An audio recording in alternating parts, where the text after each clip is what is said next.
migration.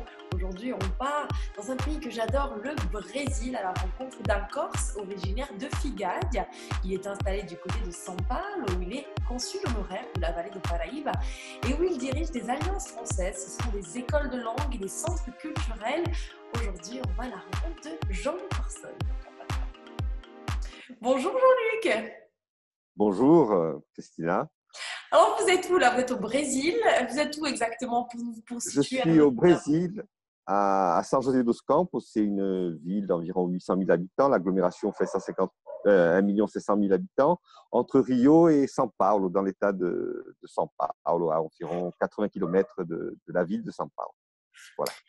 Alors, du coup, comment ça se passe aujourd'hui ici, le confinement? Parce que alors, je suis pas mal ce qui se passe au Brésil, puisque j'ai des amis brésiliens, donc je suis avec grand intérêt ce qui se passe au Brésil.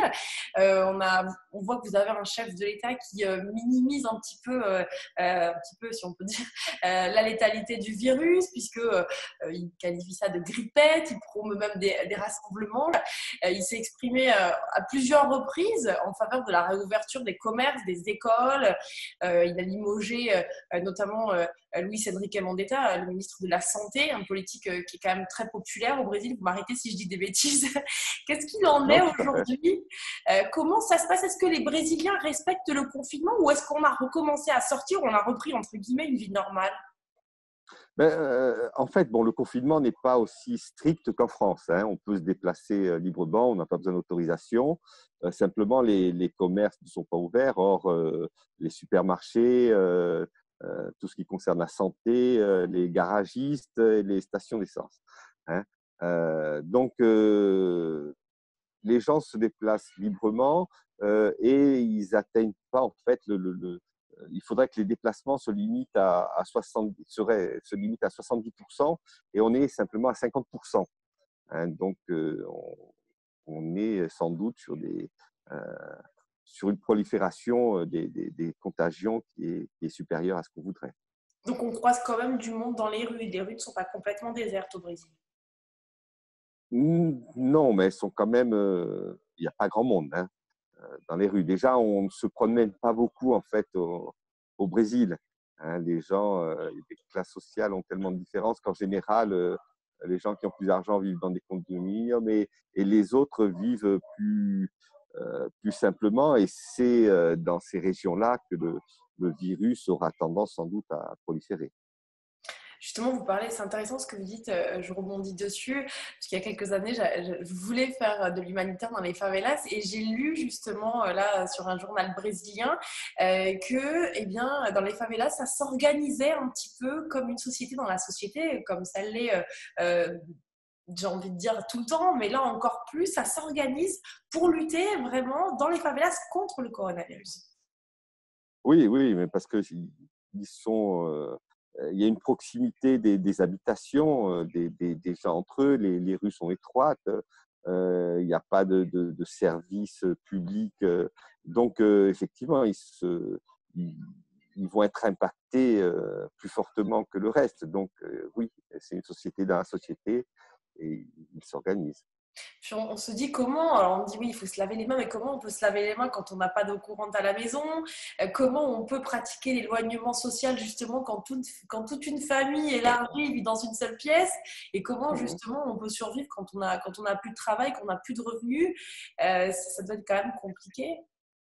Oui, c'est compliqué, mais en même temps, ici, c'est un pays où c'est un petit peu la loi de la jungle. On n'est pas sur les mêmes fonctionnements sociaux qu'en Europe. Les gens ont l'habitude de se débrouiller et c'est pas facile. Mais en même temps, on n'a pas, du moins dans le sud-est du Brésil, je connais moins la situation du nord-est avec cette pandémie, mais il n'y a pas beaucoup de gens qui souffrent de la faim. D'accord ? On parlait hors antenne justement d'un petit peu de médecine. Vous avez des amis justement qui sont au front en ce moment au Brésil. Dans son discours du 24 mars, Bolsonaro va un petit peu à l'encontre de toutes les consignes officielles de l'OMS, puisque Lui, il n'est pas pour la distanciation sociale, il n'est pas pour le fait que l'on ferme les commerces et les écoles. Il a appelé d'ailleurs à la levée immédiate du confinement et il affirme que seul Dieu et la chloroquine sauveront le Brésil. Est-ce qu'aujourd'hui, on administre la chloroquine justement aux malades au Brésil? Pas de partout. Il y a certains endroits où elles sont administrées, mais en gros, c'est le médecin qui décide. Hein, où c'est l'endroit où on voit qu'il n'y a pas d'utilisation systématique. Il y a quelques études qui sont en cours et on n'a pas encore de résultats, du moins probants, sur cette utilisation. Hein. Actuellement, on n'a pas énormément je dirais de cas. Dans la ville où je suis, il y en a une trentaine, hein, pour environ 800 000 habitants.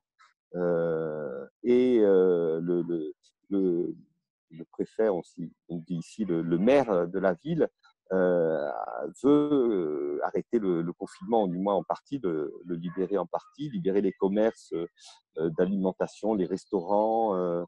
Ah, les restaurants également.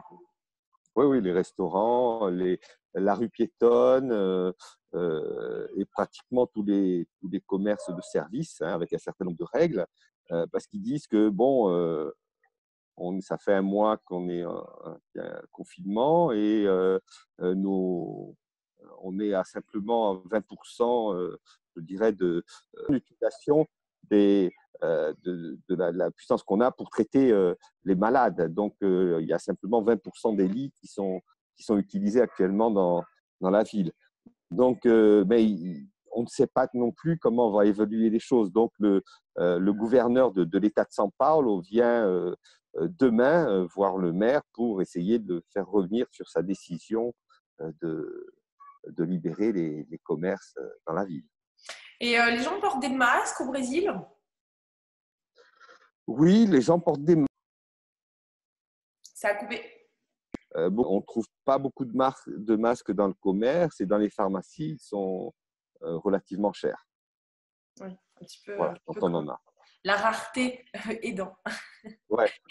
Alors, donc, les gens font des masques. Les gens font des masques, comme ici en France, il y a des chaînes qui se mettent en place. C'est bien, on voit des élans de solidarité, c'est bien. Jean-Luc, qu'est-ce que vous faites au Brésil pour les personnes qui ne vous connaîtraient pas, même si vous êtes une figure un petit peu connue? Et qu'est-ce que vous faites aujourd'hui au Brésil? Au Brésil, je dirige des alliances françaises, donc qui sont des écoles de langue françaises et des centres culturels. Et je suis aussi consul honoraire pour la région du Vale do Paraíba. C'est à côté de São Paulo. À côté de São Paulo. Qu'est-ce que vous allez faire une fois le confinement levé? Quelle est la première chose que vous ferez une fois que ce confinement sera terminé? Ah, moi, j'irais bien à la plage. Vous n'avez pas l'accès au bord de mer n'est pas autorisé. Hein? Non, non. Là, nous, on est à 1 heure de la plage ici.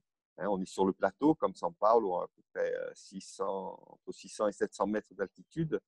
Et donc, on a la mer qui est à environ 80 km.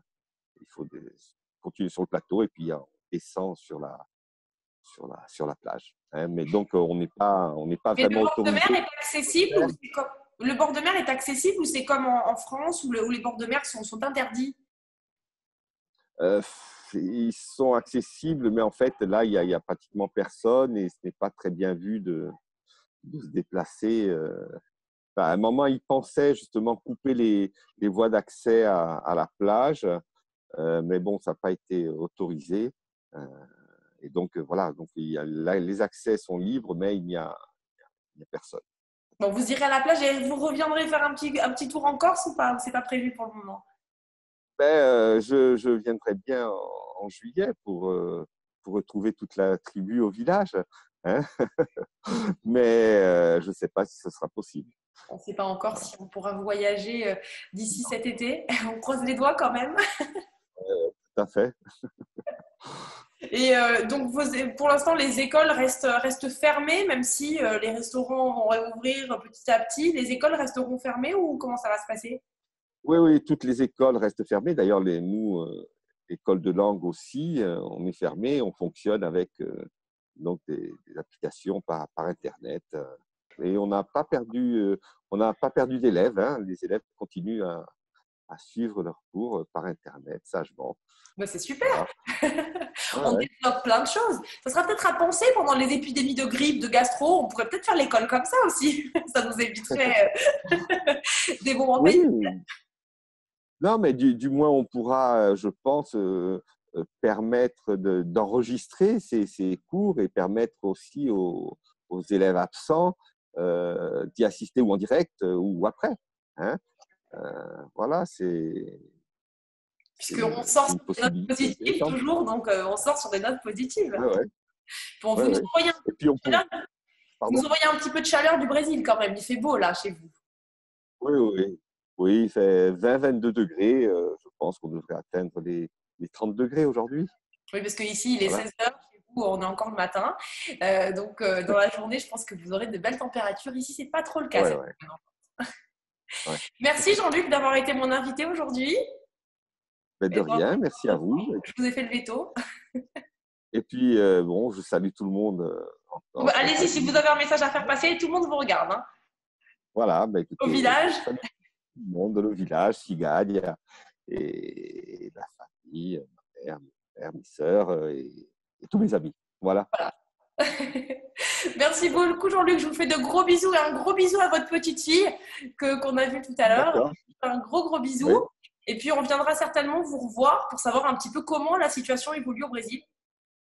D'accord, à votre disposition. À Merci bientôt. beaucoup Jean-Luc. À très bientôt. Au revoir. Au revoir. France Bleu, 100% solidaire.